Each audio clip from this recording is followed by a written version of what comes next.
will anybody go beyond godlike in this game or in this series? So I said yes. Aster Hey, you wanted to say no, and then you asked me, and then you went yes. I don't know what you're talking about. What? I have some extra help from Super our Turtleneck Bros. I hope you enjoy game number 1. Go ahead and cast it. Oh, thank you very much. Ready for this first game. Should be an interesting one. SAG, I feel like they're on the cusp of doing some great things. Yeah, they started off with something different this time around, and this is what I want to see. You're playing versus Aster. You're playing versus a team that's top of the league. Bring us some snap mid. Bring us something different. Yeah. You need to throw a curveball, because if you don't, your chances are not that great. 70 is one of those players that does play a little bit flashy. He does try some new things. I love him when he plays Windrunner mid. Here with Snapfire, like, I'd love to see what tricks he's got, because we don't see it that often. So that means you got a little something else behind the scenes that you're ready to throw at Aster. Yeah, look at that build even on Snapfire. 4 branches, Fairy Fire Tango. That's very interesting. Not rushing the bottle necessarily as fast as some other mid laners, but I'm still waiting for the meta where mids just ask their supports not to buy anything. Wait, and then buy the bottle. It actually, when the patch hit, mid laners started asking for it. And I have to blame Insania for that, because I heard in pub so many times, Insania is doing it. Why don't you buy me the bottle? Get the hell out of here, man. Say no pro game. I want my boots. I want my regen. I want anything. I'm not going to spend my first, big chunk of gold for my first mid. everything, pretty much, yeah. Not allowed to have anything against this puck, though. Like, what is this even a decent matchup here for 70? He should be all right. Snap is fairly tanky and carries a punch, so packs a punch, so it won't be a difficult lane for him. The impact, however, later on in the game is questionable. Right. Gotta see what you can do with that minus armor of the little shredder. Yeah, they do have some combos, right? Like you have the Shadow Shaman who hits hard, but obviously IDC, he's the main one. Yeah. You can, if you go for that tags later on, which I've seen people not do, you can get a lot from the minus armor of the little shredder. IDC, he's been okay with this team so far. I was definitely a little bit surprised at the fact that SAG went with IDC over a couple other carries that I would think are available to come in. He's played with Iron Point Club. He's played with like For the Dream. He hasn't had like the most tier 1 career, but I believe Iron Point Club was playing a couple matches here and there with like against big teams. When you look at SAG, not a lot of them have had like a big career behind them, right? So it's a fresh squad, more or less fresh, at least in the tier 1 of the Chinese region. Yeah, they're two most experienced players being XCJ and Son Goku. Son Goku, who went before as a June. Yeah, he had a different nickname, exactly. Yeah, but let's see how the lanes are going so far. Snapfire doing quite all right. What's surprising for me is the Underlord. Like, he's actually doing quite fine here. I expected him to maybe struggle a little bit versus Elder Titan plus Troll, because ET, you can see he started with Orb of Venom as well, so he literally all he wants to do is come up close and personal and hit you. But he's not level 3 yet. Like, once he gets that level 3, this lane changes. The dynamic changes a little bit because you get plus 100 damage from the Spirit. Yeah. And then even an Underlord has to run. He never even though people are aware of it, it almost feels like it's so unexpected just having Elder Titan running at you with 200-something damage all of a sudden. Yeah, it's just not something that you're prepared for most of the time, and it's free MMR, trust me on this. Position 5 ET, that's some free MMR right there. I'm still surprised that the Elder Titans don't stack as much. That was like a big thing when Elder Titan was, not like this patch, but a few patches ago, they would stack the nearest camp. Yeah, you can still do it, because if you look at how the camps are positioned, maybe the medium camp on the Radiant side can be stacked up. The problem here in this particular game is, if you're stacking the safe lane hard camp, Underlord will just have a blast farming it. So yeah, you have to find the right matchup. Exactly. You might get some damage out of the creeps, but he's gonna get farm, and that's not the greatest trade. So we've already seen offlaners go early vanguards and stuff like that where they're diving towers 4 minutes into the game. You don't need to be giving anything else more than that. Yeah, exactly.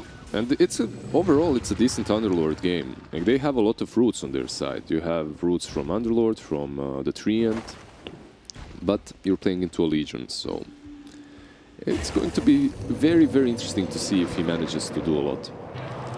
Borax taking some damage here, getting chased down by the hardest hitting hero in the game. Next CJ on that tree, and they've got Sun Goku in a little bit of trouble. The body blocks there were for the troll, and I'm just throwing those right clicks in, and I've got a shackle to save him. Yeah, he actually didn't get the full spirit damage as well, which was a little bit of a problem. If he got the maxed out damage with 2 heroes and a bunch of creeps, I think they might have killed Sun Goku there. White Album might drop here, and 70 getting first blood. Borax with the return kill over mid. Yeah. That's the power we were seeing and sensing from the Snowballing. Again, they'll go after the Shadow Shaman, put some right clicks in, and get the kill. Yeah, that's the difference between 40 damage and plus 105 or 10 damage, so much, much better this time around from Lanham. But mid lane though, pretty good kill for Snapfire. Yeah, he did die afterwards, but you get that first kill. And Puck, he takes a ton of damage from Lil Shredder. Like, you can't utilize your phase shift properly, right? Like, you can't phase shift from all that damage. It's just not going to be enough. Yeah. XXS. We've seen Legion commanders before, how powerful that shard is, how powerful I think it's going to be in this game. Like, that point in the game is where I think Aster just kind of tip over the top, and if SAG aren't ahead 5,000-6,000, they may just fall apart. Yeah. The power of Underlord and Treant is they make you buy these Mantas, these BKBs early on, because you have to get rid of the roots. Oh, Son Goku. Yeah. And they've got the Ink Swell, so they should be able to get this kill once it pops. Why did he try to TP there? Because like, you know that he doesn't have an aura. You're not affected by it. Interesting. Yep. Maybe he thought there was no mana. Shackle top on XXS. They've got 3 heroes here. Press the attack, but you're in the Nature's Grasp. Ether Shot coming through. This lane on top, I've heard Lacoste say that it's good for Legion and Black instantly after. I don't mind it that much for Lifestealer. It's because historically the lane power has changed for the LC and for the Lifestealer, because both of these heroes have been changed in the recent patches with the changes to Ghoul Frenzy or Feast before or Rage, and because of that the dynamic is a bit different each patch. Right now the LC is actually quite alright. As you can see by the last, it's 33, almost the same as Lifestealer. Yeah, actually, just like 100 gold behind the Lifestealer, so XXS having an okay time despite the death. Yeah. And that's at level 6, IDC finally takes a level in Rage. Yeah, you really don't want that Rage early on. It's not something that you want. Like, if you take it, you were forced to take it. That's pretty much how it goes. Yeah, not the worst, as you started 0-2 and 3 and then got into the Rage. He's going Harmwood to start this off. And his farm's pretty good. But Troll's having an amazing game right now. Monet going into the Diffusal first item, something a little bit different than we're seeing from other Trolls. Yeah, this is actually very interesting. Troll going for Diffusal, and at the same time Lifestealer going for the Armlet, and they're smoked up on top. But Lifestealer still is a hard kill. Doesn't have Infest though. Yeah, now they show themselves and IDC's just free to leave. Yeah. You didn't know that he doesn't have Infest, right? So you can't even try to go on that kill. It's just not happening. Maybe if a duel happens first, you can follow up, but besides that, it's very easy for the Ghoul to run away. Got 3 heroes up top. Lanham actually getting caught here. They've got the Hex. Trying to use that Spirit as best he can with some help. Press the attack, trying to keep Lanham alive. Lands the sleep on it too. Will pop the Rage. Right clicks in. They've got the duel to look over the Infest. It's not going to be enough to keep alive the Treant, but they finally kill off Lanham. They're making rotations, but I'm not sure this is going to go too well for them. IDC already getting hit up hard. Monet by himself and left alone. 7E on mid lane 7E actually dead dies. to White Album, so maybe he could come join the fight because this one's taking a long time up towards top. They didn't get a kill on a Monet or XXS, and they still want to chase for more. They don't land the pin of Mouse. He tried to TP top on the Snapfire. I think he was just watching the top lane. He wasn't really sure of what Puck can do to him, and Puck, yeah, jumps in Dream Coil, and that's a dead snap. Top lane just again showing the power of this Legion commander. In any other case, that Elder Titan just feeds because he's surrounded by the trees and Treant and Shadow Shaman, and he's so far behind. But the moment shackles go off, XSS just takes them away, then the Echo Stomp, then the duel. It doesn't even turn into a trade or anything. Yep. And XXS already level 7. You see the top 3 net worth are all Radiant heroes. They'll look for the sleep. Pit of Malice is in, but it's not going to stop them from continuing to go here on a Son Goku. Mortimer's Kisses might do the damage to kill off at least one, but XSS with the press the attack, avoiding those kisses. Eventually, Lanham sacrifices himself to 7E. He'll continue to chase, looking for September here. But XXS... Oh! Misses the cookie. He's got Shackle and Hex available. The question is, can he catch up? And with XCJ here, there's Puck White coming. Album, little waning rift, that silences him up. And now they've got the 3-man Dream Coil. They'll snap it on the Shadow Shaman, still just tunnel visioning, looking for XXS. Yeah, that was just the zoning Dream Coil. He knew he had no chances of killing anyone, but saves the Legion commander. Man, that cookie was the only way XXS survives. Like, the only way. Very unfortunate for 7E. Yeah, 7E sitting 2-2. But he's not really, like, he's struggling against this Puck net worth-wise.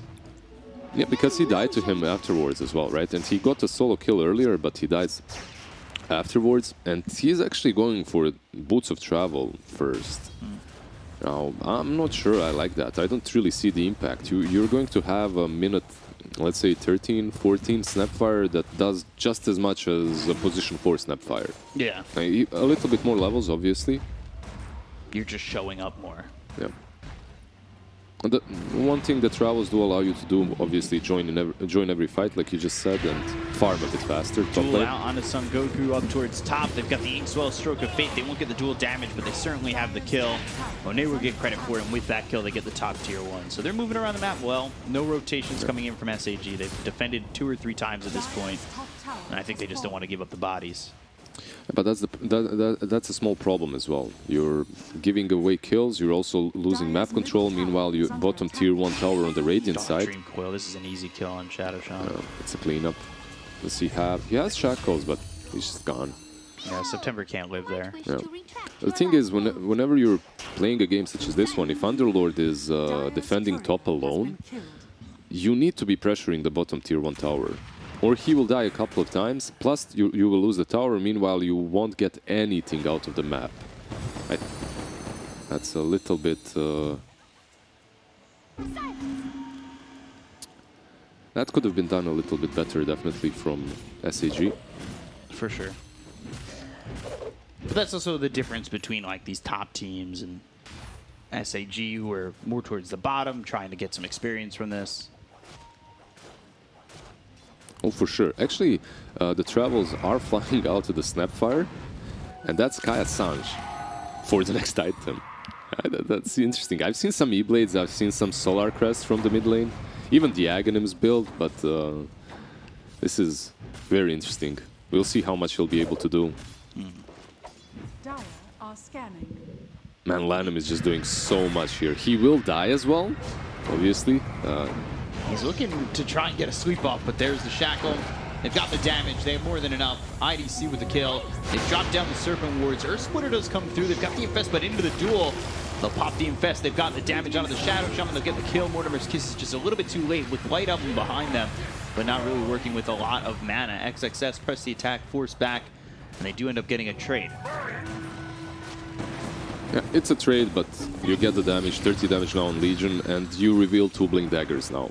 The Puck has the Blink Dagger, also Legion Commanders, so there is just so much mobility and so much cash coming from Aster that you have to respect it and go back.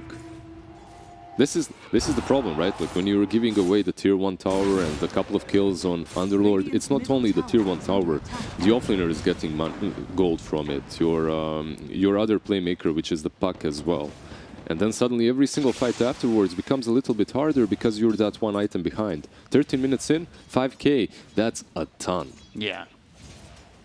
And we said that SAG, to feel comfortable, needed this lead for themselves at this point. Yep. For sure. There's the blink looking for the duel. Mortimer's, fire snap cookie. Doesn't get him far enough away. 70 still dead to the Inkswell. They don't get the duel damage on that. But that's all he can do. He's not feeling like a core. Yeah, and it's probably for the best that Legion isn't getting too many duel victories. We've seen in the last couple of days what happens when you go like 9 out of 9 duels won.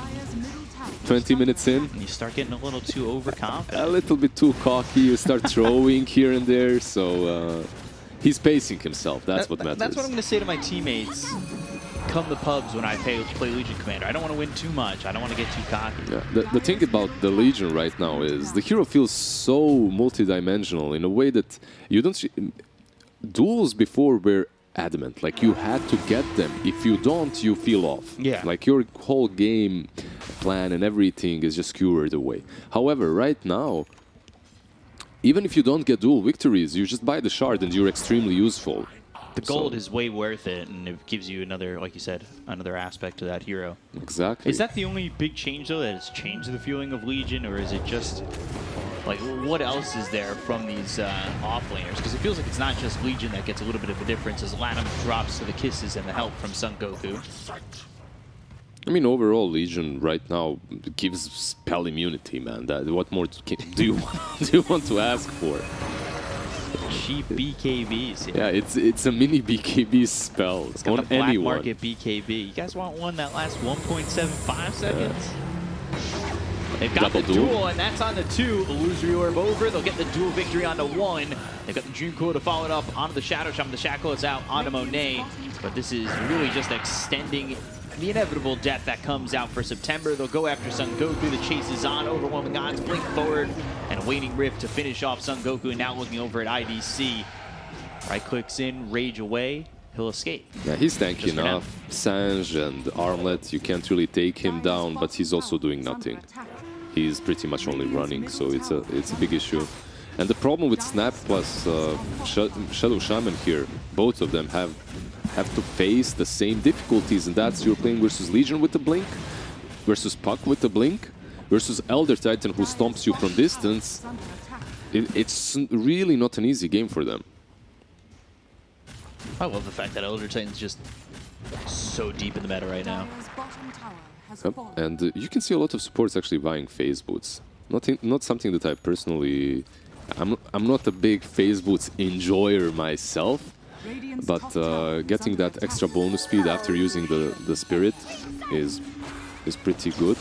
Hex and the Shackle with the little Shredder. They've got the Fire Snap Cookie, Scatter Blast. They have the damage. Oh. Ooh, they don't kill the Puck, and he blinks away. Now they've got the duel out onto September. He'll try to run. Latam coming over. Press the attack, right clicks in, and the kill there onto this Shadow Shaman. They've got the Dream Coil down on the Sapphire. Latam takes a lot of damage from the Will Shredder and the Scatter Blast, but not enough damage. 70's gone, and well, that's XXS on a killing spree with a double kill. Yeah, and of course, to put the salt in the wound, White Album comes back and helps out finishing off Snap. Snap 70, he actually tried to TP away the moment Shadow Shaman got dueled, but he wasn't successful because of the Dream Coil. Again. Yeah, so they're really struggling in every single move they do, but at the same time, why are you even pressuring the top tier 1 tower? It's not really that much. It doesn't make a difference when it comes to the strategical approach to the game. What you want to be playing most of the time is this enemy jungle, the Radiant jungle. That's where you want to be. Pressure the tier 2 bottom, which allows you also to transition into the tier 1 mid whenever you want to. Like CJ getting caught, Diffusal slowed down. They've got the sweep, right clicks in from Monet, and there's another one for him. He's now dominating. That Radiant would be scary. That's why they're not going there. He gets seen for a second, but now you've got September and IDC coming over. Oh, he's right through the Serpent Wards. The right clicks in on a Monet. They've got the Earth Splitter coming through. Monet with another one. They go after IDC. He's caught here. He's rooted. The Battle Trance is off, and White Album will get the kill. Both these heroes now dominating. White Album has no travels, yet he is in every single fight that you see on the map. Always moving around. Yeah, exactly. Meanwhile, Snapfire does have them, but actually he's kind of in the trees right now. He's chilling. Having a little forced seance. You know, just thinking about some life decisions that led him to be there in the woods, in the trees. He's bought the boots to travel. He's like the people in real life. They're like, were these shoes really worth it? Like, just... Yeah. Is the drip enough? Sanj and Yasha picked up from Monet. They'll get the tier 2 bottom. They're in full control. This is 10K, 100%. 10K, 19 minutes in. And their core-to-core matchups are really solid. The Troll versus Lifestealer historically has been good. A little bit... It got a little bit better when Troll stopped bashing you and started ensnaring you instead for Lifestealer, but he buys a basher now and you're back to square one. We have flashbacks of what it used to be. Oh yeah, the perma-bash Troll. That was Sniper. The old days. The good old days. Okay, so what? Guardian Greaves already on Borax. Got just, well, And his actually build, his build is actually something different, not very common. The 2 null tallies on position 4 Grimstroke, and then he straight went into the mech just for that extra sustain. You're playing versus a ton of damage that comes from distance. The Underlord with Firestorm, the Snap. Now they're going to go. Dream Coil down onto the Shadow Shaman to September. They're trying to throw the Mortimer's Kisses, but those get stopped. Infest keeping alive XCJ for a second, but Borax finally gets the kill. They've got the double duel, and they'll get the kill on IDC as well. The Dark Rift away. Yeah, that's... The Uber was successful. He did take them home, but for what price? They lose Rosh, they lose their carry. The Treant as well. It's looking rough, man. It's hard to find silver linings for SAG at the moment because they're not even taking the team fights properly. The Snapfire, perhaps, if he was on the high ground, everything looks a bit better, but he was on low ground and he tried to use Mortimer's Kisses, which eventually led him to, what, using 2 kisses and then running up the hills? Yeah. He had to run to the hills because they were coming. So, for the viewers at home, you got your predictions in. You got 2 heroes here that they've got some streaks. Specifically the Troll, 6-0-4. He's getting close to answering that first question. dpc.pwesports.cn/fun. If you guys want to get in on the predictions, win some plushies. Yeah, you still have some time. Peacock to be right. Elder Titan as well has a Solar Crest. Borax with the Greaves. It's what you're expecting though. Top of the table against bottom of the table. You kind of always hope for the underdogs. At least I do. You know, when I see someone like SAG bottom of the tables, it reminds me of my pro career. So I always have high hopes. However, right now it's not looking great. They jump forward. They've got the Dream Coil down onto the Snapfire 70 as well. September. Earth Splitter comes in. Lanham kills off September. Pretty much nothing used, just long distance Earth Splitter. They're trying to pop this Aegis, but he goes into the Battle Trance and he looks over now. Yule's up into the air, Overgrowth used. Monet still chasing. They've got the sweep, they have the Hex. They'll take the Aegis out of the hands of this Troll. Now the Shackle on a White Album. He's all alone. So he ends up dead. They've got the duel that goes into September. The right clicks in from Monet. They'll chase in on the Son Goku. Monet taking a lot of damage and he doesn't have that Battle Trance. They've got Dominating now on XXS as well. But Lanham gets run down, double kill for 7E, and they've defended. It's a little bit too deep from Aster. Yeah, Monet was very close to reaching that goal that you set, but XSS, he gets the kill instead. Goes on dominating. Maybe he's the one that wants to break it first. Yeah, White Album just lost his dominating. Wait, it's beyond godlike, right? Yeah. Kind of far. Yeah, you have Borax as well, actually, with 6-0-11. Okay, Borax, hey! Actually, if he comes from a support, I'll be happy. Position 4 Grimstroke just firing away. Yeah, he's involved in 17 of the 23. Like, he's doing a lot of work, and he's just sitting in the back, doing his thing. Going for a shard, helping out with the upgraded Inkswell when he gets it. Actually got a gem as well. The Inkswell will be great. You'll get pretty much another way of healing a target, dispelling a target, so it's really good on this Legion. Dream Coil bottom. Monet coming over, looking to grab this kill. Right clicks in, and now he's wicked sick. Closer and closer. 15k lead. I think the only thing that might hold him back from getting beyond Godlike might be a GG. Yep. Looking at the items on every single player of SAG, and there is nothing big coming that impresses me, that says, okay, this is the item, this is what will change the game. I mean, look at Snapfire. We talked about the build already. Your boots travel Sanj, like, and Shard. Like, the Shard is good. I don't mind that. It's just kind of wanted more. They're going to go in with the duel. They've got the Ear Splitter following it up. Infest right clicks coming in. Monet now on a monster kill streak. He goes after this XCJ Treant, and now he's godlike. One more. All he needs is one more. Everybody at the edge of their seat for their predictions. One more for the Beyond, but I'm not sure if they'll stick around long enough for that. 60 seconds. Underlord does not have buyback as well. It's on cooldown. 18k lead. And it's just been perfect. You can see the movements coming out from Aster throughout the game. Hex, Monet not included because he's just over to the side taking the racks. Recoil used. That snaps on 7E. Inkswell. Yeah, that's a turn of desperation. You know, when you're still in the game, you actually try to fire snap yourself off. You try to run into the trees, but that's a GG. It's a GG, and he only goes godlike. He doesn't go beyond godlike. He was taking buildings. I'm sorry I made you go for that, but they were close. They were close. You had Borax, you had Legion Commander, you had the Troll as well, getting really, really close to that beyond godlike. And this game, it ended like my